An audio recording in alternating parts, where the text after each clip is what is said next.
short for a stormtrooper?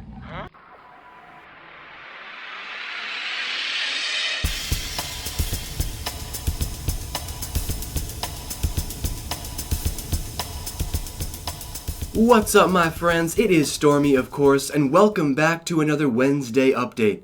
So guys, today we are officially at 246 days left until episode 8, and first up today we have an awesome piece of information, and big shout out to Andrew for pointing this out this morning, but the new Battlefront trailer has actually just dropped. It was supposed to drop at Celebration, but surprise, surprise, someone leaked it. So right off the bat, you can tell that there is definitely a single-player story campaign listed as the Untold Soldier's Story, and also some playable characters will include Yoda, Darth Maul, Rey, and Kylo Ren, and possibly riding Tauntauns as well, so this is so cool to hear. They did note as well that all areas will be covered, so we will not be stuck in one era. So, of course, I will link this new trailer down below, and please, let me know what you guys think. For the next piece of news today, we actually have an update on Episode 9 coming from StarWarsNewsNet.com, and that is that Colin Trevorrow has just confirmed that a major draft of Episode 9 has been completed. So a little while ago, MTV actually interviewed Colin Trevorrow directly, with him saying, quote, "We're writing, we're designing, and there is a draft.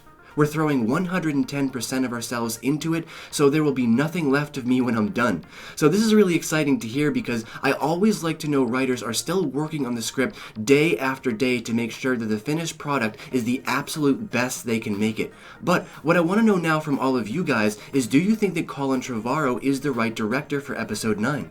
Leave all your thoughts down below.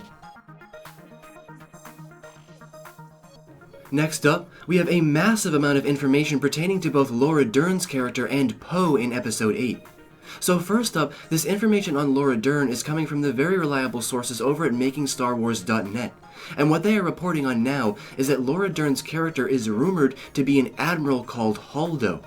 She wears a long, regal mauve gown with a short cape, metallic bracers on her wrists, pink hair, and looks very much like a design straight out of the prequels. So my question to you guys is, what do you make of Laura Dern possibly being an admiral? I mean, who could she be?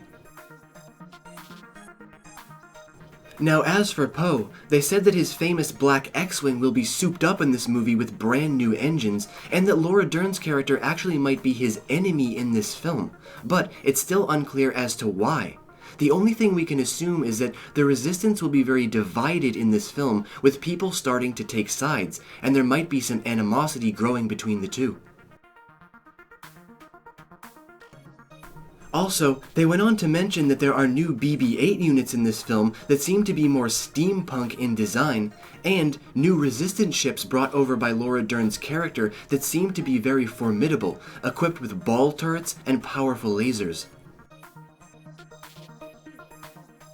Now as for Kylo Ren, not much was given on him except for a very vague ship design, and also they said that for a majority of this film he will be without his helmet, and I personally think that could work very, very well for him.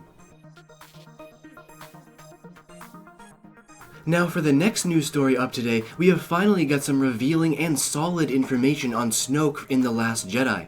So get this, guys, apparently Snoke doesn't just dress in all black. No, in this film, he wears a gold silky robe, complete with what they are describing as genie slippers or very decadent shoes. So this guy obviously cares very much about money and power, and they go on to say that he has a throne room that is actually made out of white marble with gold trim, and he also wears a very big ring on one hand that holds possibly a black kyber crystal.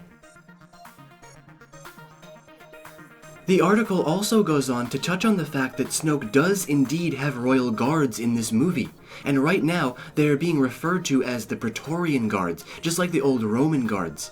Now, what's so interesting and fascinating about this is that all of these guards have different strange helmet designs, and also they all sport different weapons. Now, I kid you not, This article goes on to say that they are much like the Teenage Mutant Ninja Turtles in the way that they all have different weapons. That's right, one has a double-bladed staff, one has some kind of nunchucks, one is using a sword, and one has some kind of a throwing weapon. So it definitely sounds like finally the Royal Guards are going to get some action in this film, and it is going to be absolutely epic. So what do you guys make about all this? Leave all of your thoughts and opinions down below.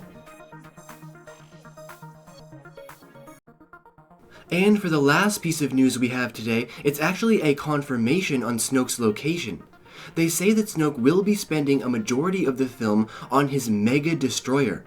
Now this Mega Destroyer is shaped like a giant flying wing, has numerous engines, up to 10 I think they said, and is quite possibly the largest ship we have ever seen on screen before, even bigger than the Death Star. Also, it should be mentioned that the First Order has its own dark versions of the BB-8 unit, so I wonder how they're going to be utilizing them in this film. But I have just shared with you guys a massive amount of information, so now it's time for you guys to leave all of your thoughts and opinions down below. What do you guys make of all of this new information? As for channel updates, if you guys want to check out a full review of the new Timothy Zahn Thrawn book, head over to Star Wars Explained. Lore Guy has got a great rethink discussing the Empire using clones. Stupendous Wave is covering how Palpatine joined the Sith and killed his family.